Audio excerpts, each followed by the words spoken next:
Bismillahirrahmanirrahim. Assalamualaikum warahmatullahi wabarakatuh. Ketemu lagi dengan saya Akbar Zainuddin, penulis buku Manjada Wajada. Selamat datang di channel YouTube FPA Gontor dan PPM Darun Najat. Saya sedang silaturahim ke sekitar Tegal, Bumi Ayu, dan kali ini saya sedang ada di Bumi Ayu. Silaturahim, seminar motivasi Manjada Wajada, sekaligus hikayah dan tur pesantren. Kali ini kita ke pesantren Darun Najat Bumi Ayu. Kita akan ngobrol dengan pimpinan pesantren Darun Najat Bumi Ayu, Kiai Al-Hajj Muhammad Nabhan Perdana, alumni KMI Gontor tahun 2009 dan ISID Gontor tahun 2014. Ini ISID tahun terakhir berarti ya. Kita akan keliling-keliling dan ngobrol dengan Pak Kiai.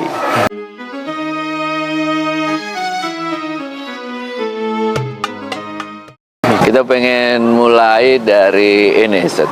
Baik, Set. Bangunan pertama yang didirikan pondok itu yang sebelah mana? Jadi bangunan pertama sebenarnya bukan yang didirikan pondok, tapi memang sudah ada, cuman belum difungsikan sebagai pondok atau asrama. Oh, jadi sebelum pondok ini ada? Ya, jadi sebelum pondok ini ada, itu sudah ada bangunan itu, bangunan yang ada di depan rumah ini persis.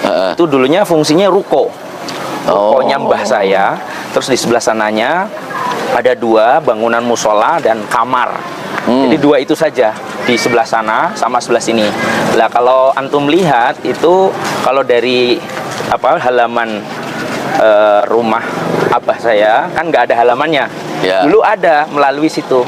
Karena bangunannya cuma satu ruko itu dengan satu musola dan kamar. Nah sekarang ditutup karena ada bangunan ini besar. Ini yang ini nih? Iya. Jadi ini direnov, dikembangkan untuk menjadi rumah kecil. Besar. Jadi ruko kecil depan sini, depan ruko. Persis. Ruko. Bentuknya ruko. Rukonya mbah saya, bentuknya ruko. Terus kemudian setelah Abah Yai ada instruksi, ada wasiat dari Mbah Zar untuk membangun pondok, maka ruko itu dibikin kelas. Ruko itu dibikin kelas. Terus kemudian yang musola sana dia musola dan kamar. Ini jalanan umum? Jalan kecamatan, jalan kabupaten malah. Karena ke sana itu nanti ke Cinanas sudah beda kecamatan. Jadi ini sudah jalan kabupaten. Nah, ini tuh. Jadi dulunya ini, ruko. Dulunya ruko yang sangat kecil, sangat sederhana. Terus sama dua bangunan yang nyatu. Difungsikan waktu itu sama Abah, musola dan kamar. Jadi setelah dapat wasiat itu, Abah Yai almarhum izin sama mbah saya untuk ini jadi kelas dulu, yang rukonya jadi kelas, terus yang musola jadi tempat untuk ngaji, untuk sholat jamaah, dan kamar yang kecil itu ya untuk kamar santri seadanya. Waktu itu santri pertama 7 santri tahun 84, seperti itu. Nah kemudian jadi kalau secara berdirinya bangunan ini bukan yang antum lihat 3 lantai ini, bukan bangunan yang dulu pertama kali gimana? Tapi bangunan yang ada ya ini dulu, yang ada di sini yang sudah menjadi 3 tingkat. Dulu bangunannya bentuknya apa mulainya? Ruko itu saja, ruko yang memang sudah ada punya mbah, kemudian disulap menjadi kelas. Oh, dijadiin kelas Ya, jadi Abah karena ada wasiat dan belum ada bangunan apa-apa, akhirnya dibikin kelas. Nah kemudian tahun 2010 ada perencanaan untuk supaya bangunan pondok itu lebih besar, lebih untuk memenuhi kebutuhan santri, dibikinlah bangunan 3 tingkat ini yang disebut Maskom. Ini namanya gedungnya Maskom. Gedung ini ya? Ya, gedung ini 3 lantai ini namanya Maskom. Singkatannya Masyhudi Qa'atul Mudarisah. Masyhudi li Qa'atil Mudarasah. Maskom. Jadi dari sisi sejarah berarti pendirinya siapa ini? Sebenarnya pendirinya ya Abah Yai, cuman waktu itu Abah saya almarhum Kiai Haji Aminuddin Masyhudi, alumni Gontor 70 tahun 1973. 73 alumni. Kiai Al-Hajj Aminuddin Masyhudi bin Haji Masyhudi. Dan waktu itu Mbah Masyudi masih ada. Mbah Masyudi masih ada. Jadi wafatnya mbah saya, Mbah Masyudi itu tahun 87. 87. Jadi ngalamin adanya pondok sekitar 3 tahun. Oh, jadi gimana ceritanya itu?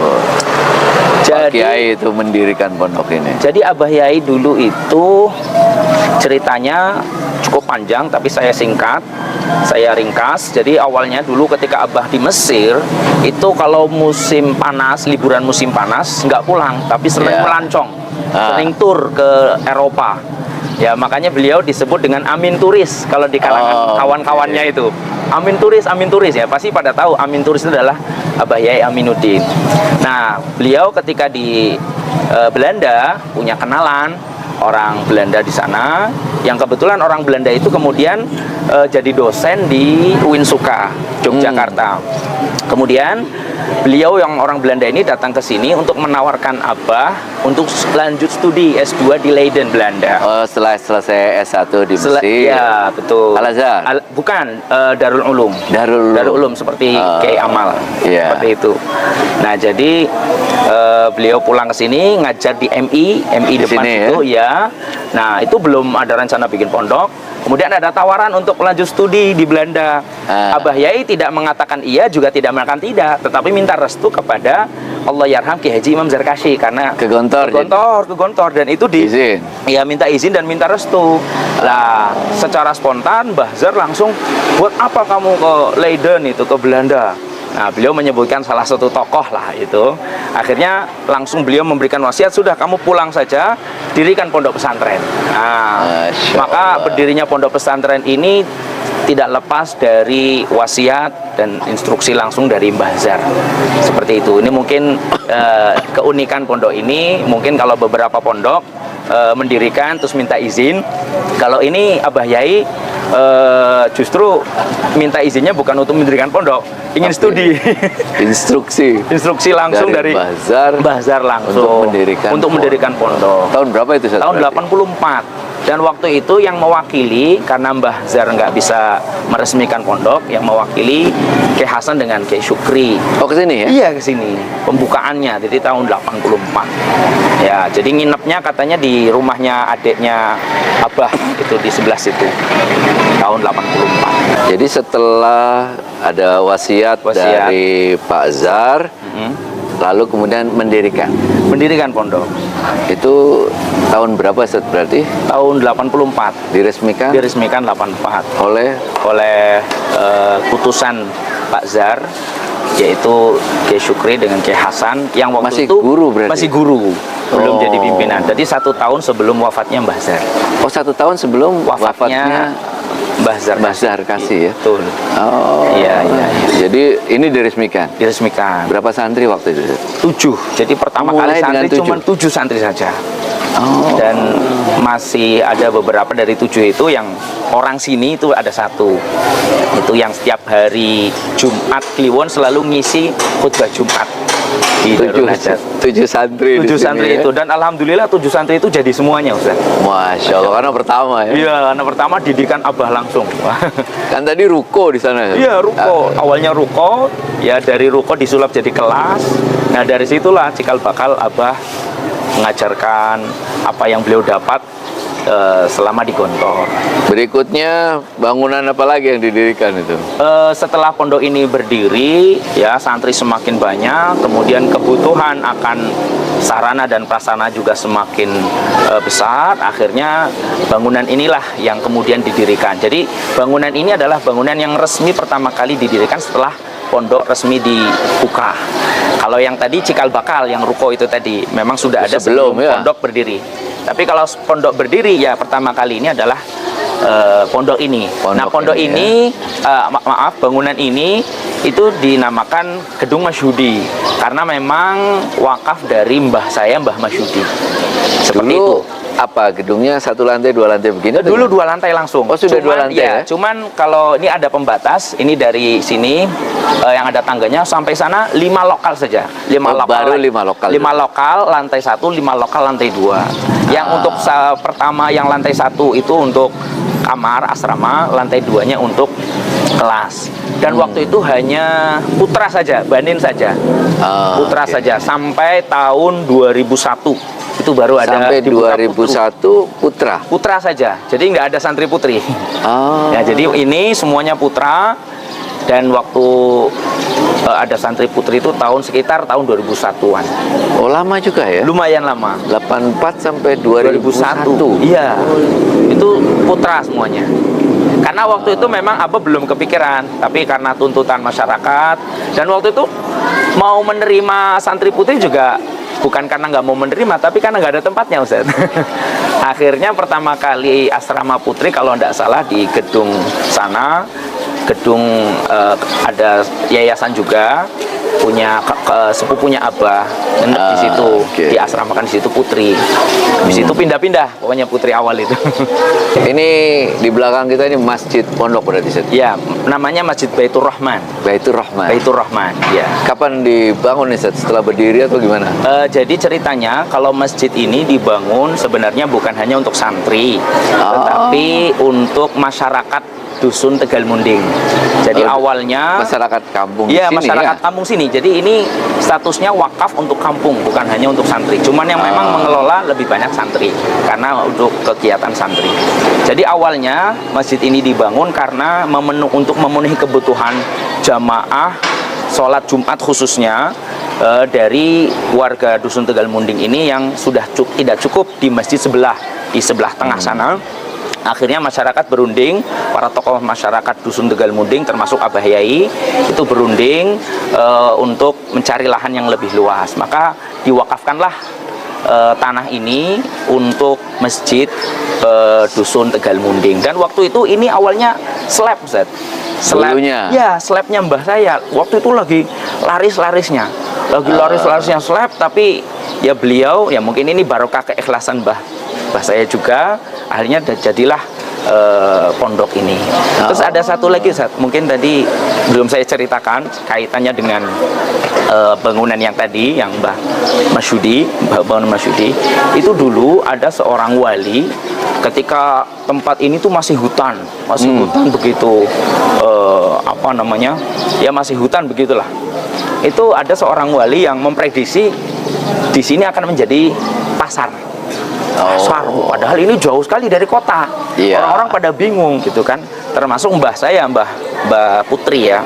Mbah Putri saya bingung apa jadi pasar maksudnya. Nah, kemudian setelah adanya pondok baru ingat, oh pasar yang dimaksud dulu itu adalah mungkin maksudnya pasar ilmu. Iya.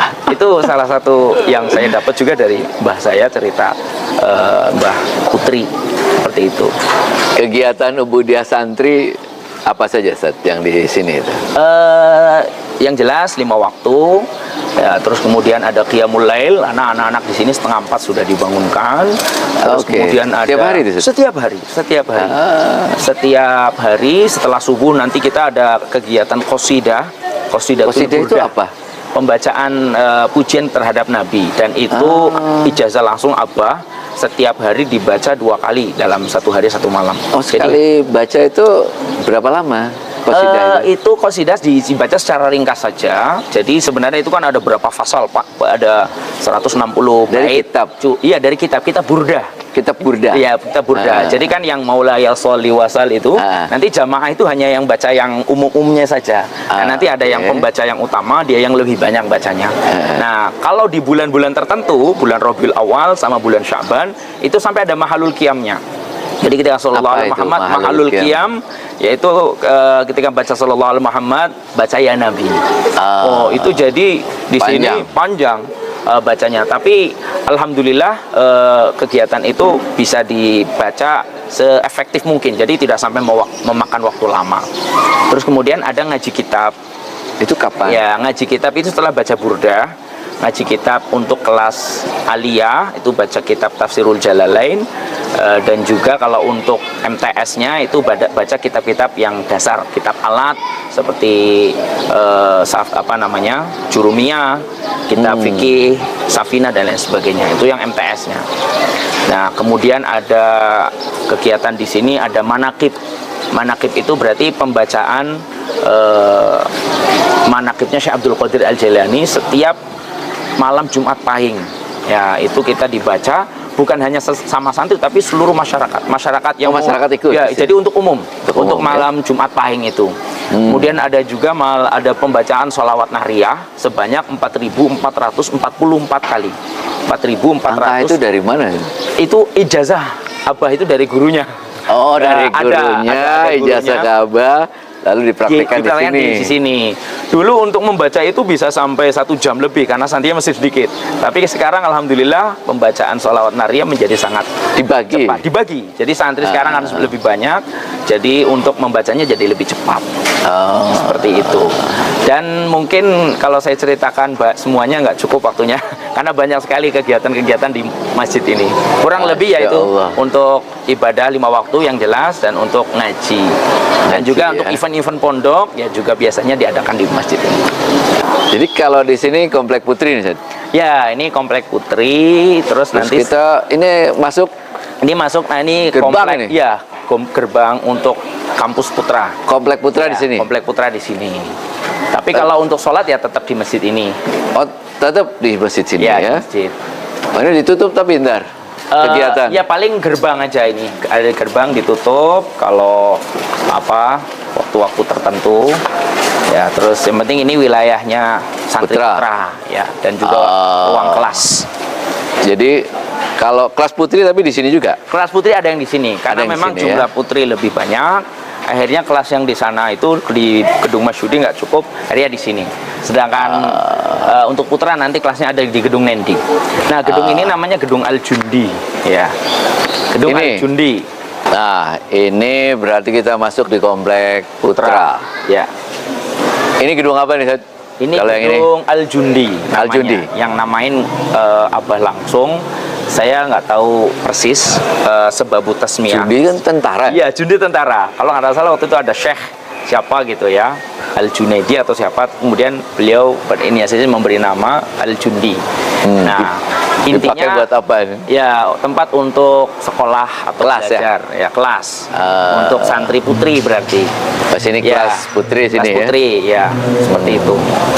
Nah, bicara kelas ini, Ustaz. Berarti sistem pengajaran kurikulum di sini pakai apa sih? Nah, ini menarik karena tadi wasiatnya ini berdirinya pondok adalah dari Mbah Zar, maka Abah Yai menerapkan sistem KMI murni waktu itu. Ya, pertama kali sampai tahun 99-an. Jadi dari tahun lama juga ya? Ya, itu awal-awal itu santri di sini ya nggak dapat ijazah, nggak punya. Sama Gontor. Ya pokoknya. Persis sama kayak Gontor.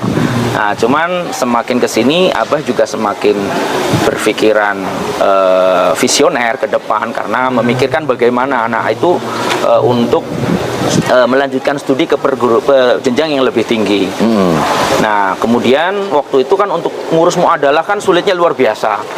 Akhirnya alternatifnya dibikinkah atau dibukalah MTS dan Aliyah, Madrasah Tsanawiyah dan Madrasah Aliyah pada tahun 99. Oh, secara formal 99 itu Tsanawiyah dan Aliyah. Tsanawiyah dan Aliyah. Tetapi untuk pembelajaran kita hampir semuanya kita adopsi itu dari KMI Gontor.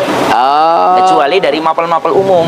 Mapel-mapel umum karena kita mengikuti kurikulum Kemenag, ya akhirnya ya kita menerapkan juga untuk pelajaran-pelajaran umumnya seperti itu. Oh, jadi Tsanawiyah 99. Ya, betul, 99. Okay. Sampai sekarang? Sampai sekarang alhamdulillah Madrasah Tsanawiyah dan Madrasah Aliyah. Oh, jadi pengajarannya kurikulum Gontor. Tapi secara formal Madrasah Tsanawiyah. Madrasah Tsanawiyah dan Madrasah Aliyah. Oh, itu ininya bagaimana itu ngeblending seperti apa? Kita di sini membagi mata pelajaran itu menjadi beberapa sub ya. Ada yang sub dirosah Islamiyah, sub yang bahasa, ada yang umum. Kalau dirosah Islamiyah itu kita hampir 80% lebih lah itu kita dari KMI Gontor. Ya, di Rosa Islamiyah itu dari KMI Gontor. Ya, terus di Rosa Lugawiyah yang bahasa itu ada bahasa Arab, bahasa Inggris, kita juga ngambil dari Gontor. Sedangkan yang bahasa Indonesianya itu dari Kemenag. Ya. Yang pelajaran-pelajaran umum berbahasa Indonesia itu materi dari Kemenag. Nah, sedangkan yang pelajaran umum itu semuanya dari Kemenag, seperti itu. Dan itu di blend, dipadukan dalam 1 minggu itu 44 pelajaran. 44 pelajaran seperti itu. Jadi kita ya KMI, ya MTS Madrasah Tsanawiyah dan Madrasah Aliyah. Seperti itu. Saya melihat di sini ada pembelajaran kitab kuning juga, Ustaz. Betul. Kitab itu kuning. Kapan? Kitab kuning ini diajarkan di waktu pagi hari dan juga malam hari. Pagi hari setelah baca Qasidatul Burdah, ya. Kemudian kalau malam hari setelah Qasidah Burdah juga, tapi waktunya bisa habis maghrib, bisa habis isya. Nah, itu ada waktu-waktu tertentu. Itu bacanya habis maghrib, ada waktu tertentu habis isya, seperti itu. Ya, kalau sekarang sudah mau masuk masa-masa ujian, jadi ngaji kitabnya itu habis maghrib terus semuanya. Habis maghrib semua, ya? Semuanya. Jadi 1 minggu itu full habis maghrib, karena habis isya mereka full untuk belajar persiapan ujian. Kitabnya apa? Kitabnya kalau untuk Aliyah itu ada Bidayatul Hidayah karangan Imam Ghazali, ada Tafsirul Jalalain kalau pagi. Kalau untuk Madrasah Tsanawiyahnya ada Safinatun Najah, ada Jurumiyah dan lain sebagainya, kitab-kitab dasar itu yang MTS. Seperti itu. Kalau tadi kita bicara pengajaran, itu sistem KMI Gontor, formalnya ada Tsanawiyah Aliyah. Kalau dari sistem ke pengasuhan, ke pesantrenan, ini seperti apa di sini, Ustaz? Jadi kalau kepengasuhanan di sini tidak jauh beda dengan yang di Gontor. Jadi ada staf pengasuhan santrinya, kemudian juga ada direktur pengasuhan santri. Karena di sini sistemnya lembaga itu direktorat KMI, direktorat pengasuhan santri. Nah, direktorat pengasuhan santri ini dikepalai oleh direktur pengasuhan santri, terus kemudian dibantu oleh staf pengasuhan santri. Nah, kemudian juga dibantu oleh santri yang mereka dikumpulkan dalam satu organisasi yang disebut dengan Persada, Perhimpunan Santri Darun Najat. Jadi kalau di Gontor itu ada siswanya. Betul. Kalau di Gontor OPPM-nya, di sini dikenalnya dengan Persada, Perhimpunan Santri Darun Najat. Kalau di Gontor Persada itu kan untuk senam ya, gimnastik. Kalau di sini Persada itu untuk OPPM-nya, Persada, Perhimpunan Santri Darun Najat. Itu ya. Dan kurang lebih sama di Gontor ada bagian keamanan, bagian bahasa, Ismu Taklim, dan juga bagian-bagian yang lainnya. Seperti itu. Pendidikan kepemimpinannya di Persada itu. Di Persada itu benar. Nah, di Persada itu juga nanti di kamar-kamar ada Mudabirul Hujroh. Ya, sama kurang lebih dengan yang ada di Gontor. Nah, terus kemudian dari Mudabir Hujroh itu yang mengayomi langsung membersamai anggota 24 jam. Nah, kegiatan santri 24 jam itu apa ya? Dari bangun pagi sampai tidur lagi. Iya, benar. Kalau untuk kegiatan saya kira sama seperti di pondok-pondok yang lainnya. Dari mulai Qiyamul Lail itu 3:30 mereka sudah di masjid. Ya, sudah 3:30 sudah di masjid.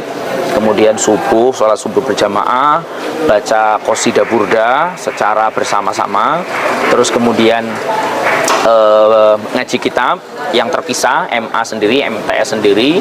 Dilanjut nanti ada persiapan untuk kegiatan belajar mengajar. Nah, sampai jam 7:04. Lewat 7:04 itu santri harus sudah berada di kelas untuk persiapan kegiatan belajar mengajar. Nah, 7:30 itu start kegiatan belajar mengajar sampai zuhur, sampai jam ke-6 itu zuhur, mereka break untuk sholat dan juga makan.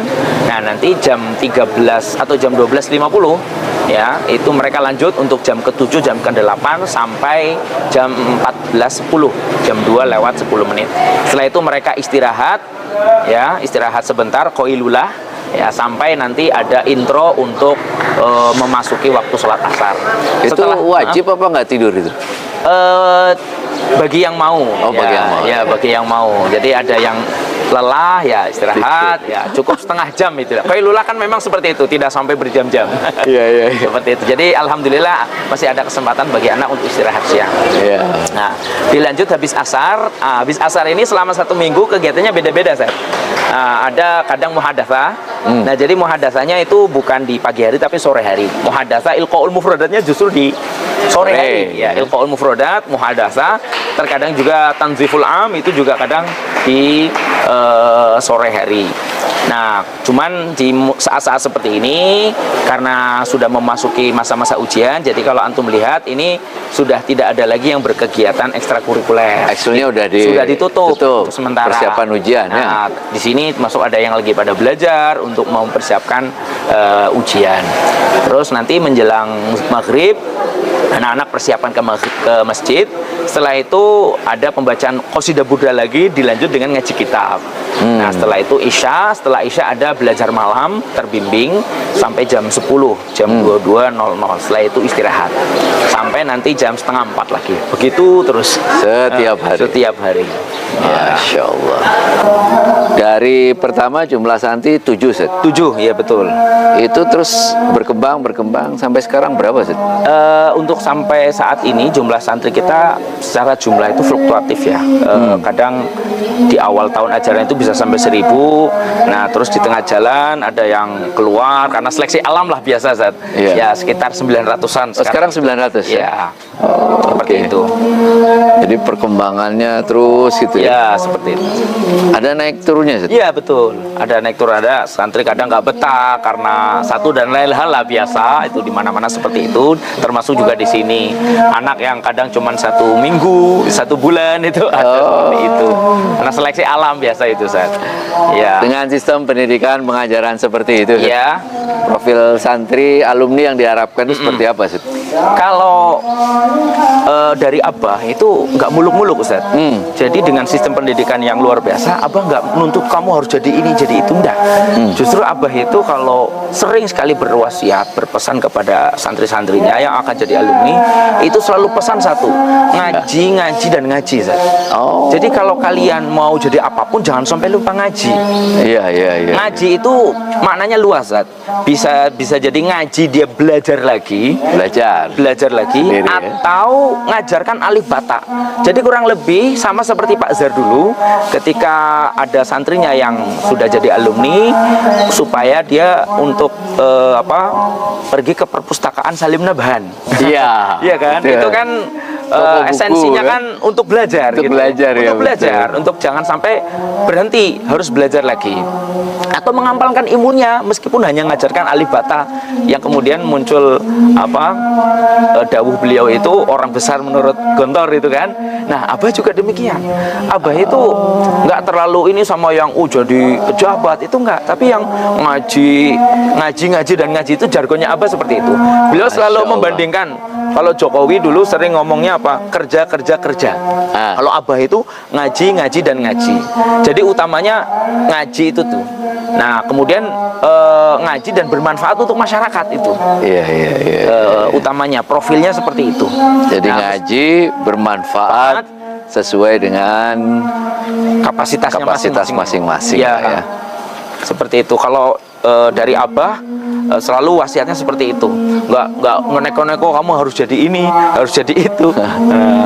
Seperti itu. Dan alhamdulillahnya apalagi alumni pertama itu mereka mustakmal di masyarakat itu. Sekarang berapa, Set, alumni itu? Sekitar? Banyak, ribuan.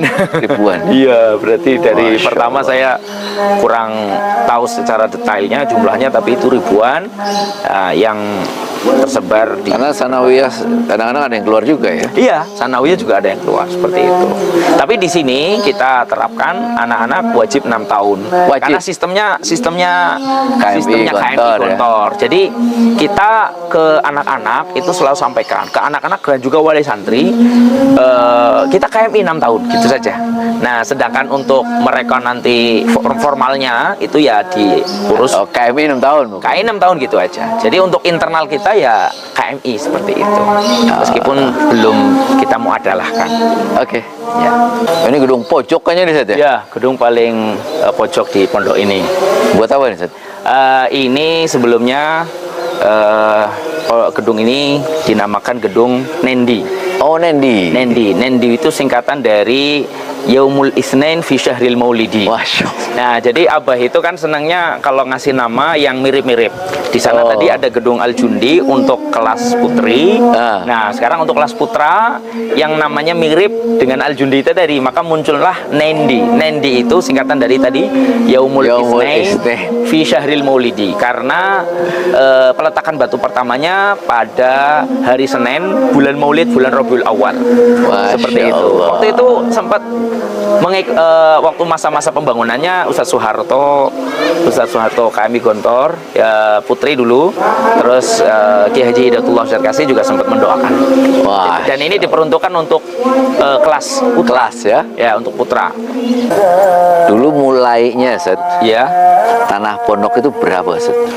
Tanah pondok waktu itu saya kurang tahu persisnya, tapi yang jelas tadi yang cuman di gedung Masyudi itu saja. Gedung itu? Iya, satu gedung. Iya, satu gedung. Jadi masjid itu dipakai meskipun bukan hanya untuk santri, tapi yang awalnya tanah pondok itu hanya di gedung itu saja. Jadi kira-kira satu gedung itu? Ya paling ya 2000 atau berapa meter persegi ya? saja. Ratusan itu mungkin ya? Iya, hanya itu.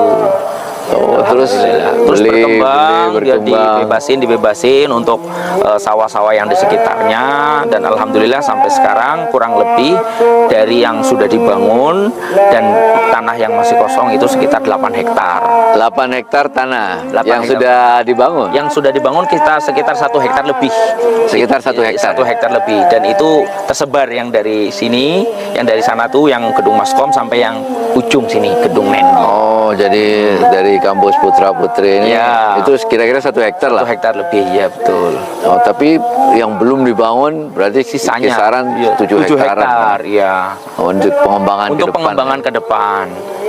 Nah, itu ke depan memang pengennya seperti apa, Ustaz? Kalau Darun Najat ini memang Abah sudah bikin, sebenarnya ada visi.